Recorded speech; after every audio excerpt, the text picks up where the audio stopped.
Everyone, welcome back to our channel. Last video में हमने question number 1 के 3 parts complete किए थे।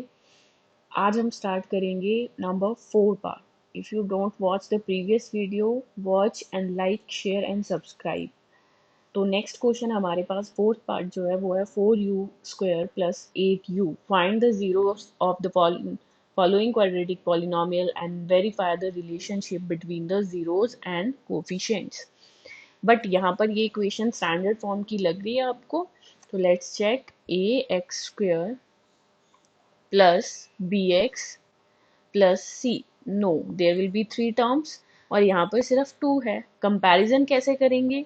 u², x² x and u, तो कौन सी टर्म मिसिंग है? कांस्टेंट, तो उसकी जगह या तो आप इसमें 0 लगा दो या आप यहाँ पर लिख सकते हो the a is equal to 4, b is equal to 8 and c will be the 0। तो जब ऐसी सिचुएशन होगी तो हमें वहाँ मिडल टर्म स्प्लिटिंग नहीं करनी है, हम वहाँ शॉर्ट में कर सकते हैं।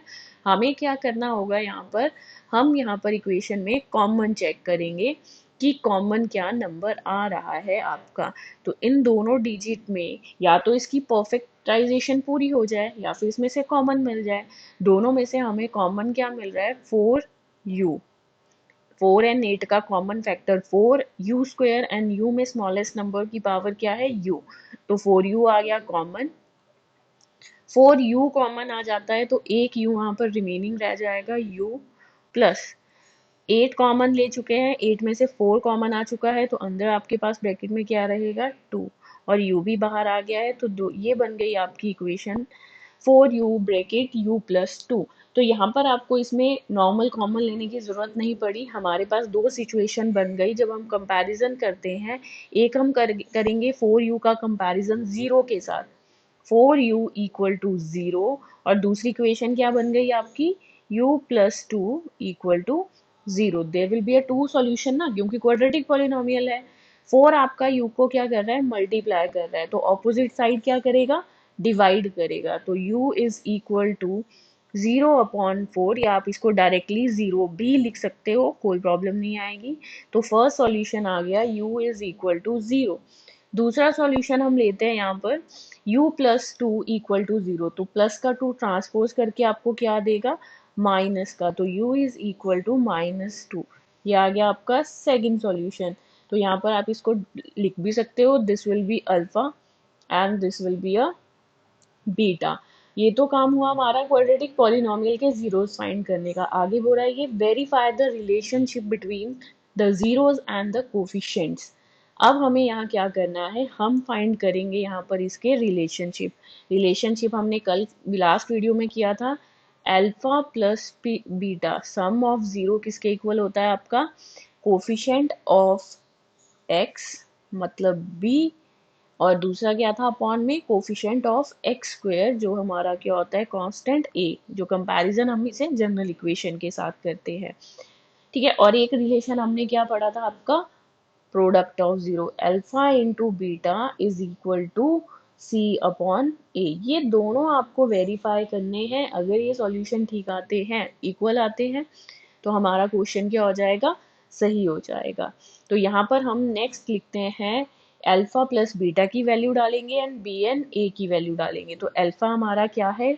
0 और बीटा -2।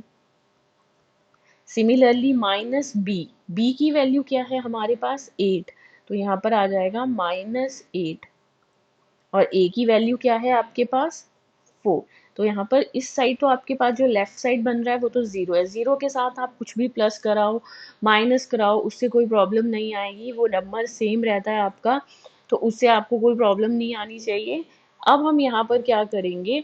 इसके साथ जो हम लिखेंगे प्लस माइनस माइनस, तो ये आ जाएगा -2 इज इक्वल टू 4 1 ज़ा 4, 4 2 ज़ा 8।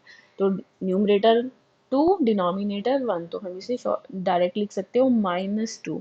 तो ये वेरिफिकेशन तो हो गई सम ऑफ जीरो की। अब दूसरी तरफ हमारा है प्रोडक्ट ऑफ जीरो। तो हमारा अल्फा क्या था? अल्फा यहाँ पे आपका u0, 0 into beta -2, c/a। c की वैल्यू क्या है हमारी यहाँ? 0, और a की 4, तो ये आ जाएगा 0/4. Anything multiply with 0 is 0 and 0 divided by any number is 0. तो ये भी दोनों सेम आ गए, both are 0. It means हमारा वेरीफाइड हो गया कि ये रिलेशनशिप हमारा सही है. ये तो था आपका फर्स्ट क्वेश्चन का फोर्थ पार्ट. अब हम आते हैं नेक्स्ट पार्ट पर. जो आपका नेक्स्ट पार्ट है वो क्या है? Fifth part. Let's start with the next question. t² - 5. देखो यहाँ पर भी 2 ही डिजिट्स है ना, तो यहाँ पर हमारी जनरल इक्वेशन क्या बोलती है? ax² plus bx plus c. Which term is missing in this equation and expression? t² means x². Constant हमने कहा था विदाउट वेरिएबल होता है, तो ये तो c हो गया, तो मतलब b मिसिंग है. अगर मुझे इसे रीअरेंज करके लिखना हो तो ये आएगा t² plus 0x -15. सिर्फ आपको समझाने के लिए लिख रही हूँ, ठीक है. तो यहाँ पर a क्या आ जाएगा आपका 1, b क्या आ जाएगा 0 एंड c क्या आ जाएगा -15. ठीक है, ताकि आपको a b c लेने में प्रॉब्लम ना आए.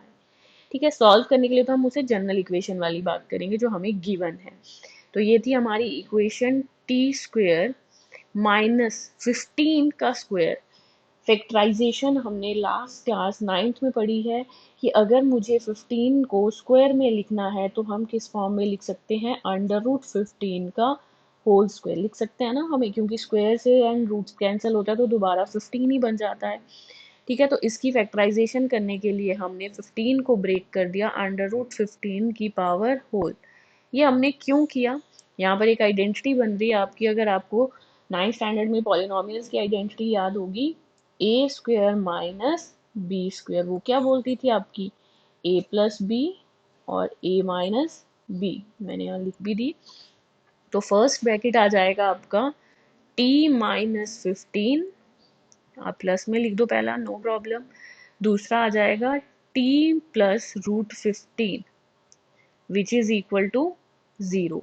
अब यहाँ पर इक्वेशन वही बन गई दो. एक बन गई आपकी t - √15 इक्वल टू 0 और दूसरी बन गई प्लस की t + √15 इक्वल टू 0. तो दोनों की वैल्यूज क्या आ जाएगी? t एक आ जाएगा -15 ट्रांसपोज हो जाएगा इस साइड, तो कौन सा इक्वेशन दे देगा आपका? प्लस का, मतलब +15. और ये प्लस √15 है, जब ये ट्रांसपोज हो जाएगा 0 के पास तो दूसरी वैल्यू क्या आ जाएगी? -√15. तो ये आ गई आपकी to values. This one will be alpha and this will be a beta. तो ये तो बन गए हमारे जीरोज. अब हमें क्या वेरीफाई करना है? इसका रिलेशनशिप. रिलेशनशिप क्या बोल रहा है आपका? Alpha plus beta is equal to -b/a. Alpha क्या है आपका? √15. बीटा क्या है आपका? -15 √15 is equal to -b. b तो हमारे पास 0 था ना, तो चाहे माइनस लिखो चाहे नहीं लिखो, 0 will be the neutral. And a की वैल्यू 1. अगर यहाँ पर रूट है 5 - 5 क्या होता था? 0. 5 - 5 ना, कि एक पॉजिटिव है एक नेगेटिव है, वैसे एक पॉजिटिव का रूट एक नेगेटिव का रूट, ये दोनों माइनस होके क्या देंगे? 0. और 0 डिवाइडेड बाय 1 0. ये आ गया पहला रिलेशनशिप. क्या है आपके पास? 0 इज इक्वल टू 0, मतलब सम ऑफ द रूट्स हमारे क्या है? वेरीफाई कर रहे हैं आपकी इक्वेशन में. अब हम क्या फाइंड करेंगे इसमें? Product of the root. Product of the root क्या था आपका? Alpha into beta is equal to c/a. What will be the alpha? Alpha हमारे पास यहाँ था √15 multiply by -√15 and c/a. c की वैल्यू यहाँ पर आपके पास दी है -15/a1. √15 इंटू √15, यहीं पर जब हमने स्टार्टिंग में इसकी फैक्टराइजेशन की थी तो √15 टू टाइम्स जब मल्टीप्लाई करता है तो हमें क्या मिलता है? 15. और plus minus minus -15 is equal to -15 को 1 से डिवाइड करेंगे तो अगेन -15. ये हो गया second relationship verified. It means हमने जो रूट्स फाइंड किए हैं वो सही है. This is first question, fifth part, और इसी का लास्ट पार्ट आ जाता है अब हमारे पास, दिस वन। ये क्वेश्चन आपका पूरा देखो जनरल फॉर्म की तरह है। अब इसमें हम डायरेक्ट कंपैरिजन कर सकते हैं। a is equal to 3, b is equal to -1। ठीक है, x के साथ कोई न्यूमेरिकल नंबर नहीं है तो इसके साथ कौन होगा, 1। 1 is the factor of every number और negative sign. Next one is c equal to -4। इसमें आपको नॉर्मल मिडल टर्म स्प्लिटिंग करनी है, 3x² -4 in the last. Middle term को स्प्लिट करने के लिए स्पेस रखा है ना, ठीक है। तो प्रोडक्ट किसका लेते थे हम, a एंड c का। तो 3 इंटू -4 इज इक्वल टू -12। 12 के फैक्टर ढूंढने हमने, मतलब 12 किस किस टेबल में आता है। सबसे पहले 2, 2 6 ज़ा 12, 4 3 ज़ा 12, 12 1 ज़ा 12, ओ सॉरी, 12 1 ज़ा 12। अब इनमें से हमारा कौन सा पेयर यूज होगा, हमें मिडिल टर्म क्या चाहिए, बी क्या चाहिए, बेसिकली हमें 1 चाहिए। अब आप गेस करो इन तीनों में से हमें 1 कहाँ मिल रहा है। 6 + 2 8, 6 - 2 4, तो यहाँ तो नहीं मिलेगा, ठीक है, इट इज़ नॉट पॉसिबल। 12 + 1, 12 - 1, ये तो बहुत ही बड़ी टर्म हो जाएगी, हमें तो 1 चाहिए।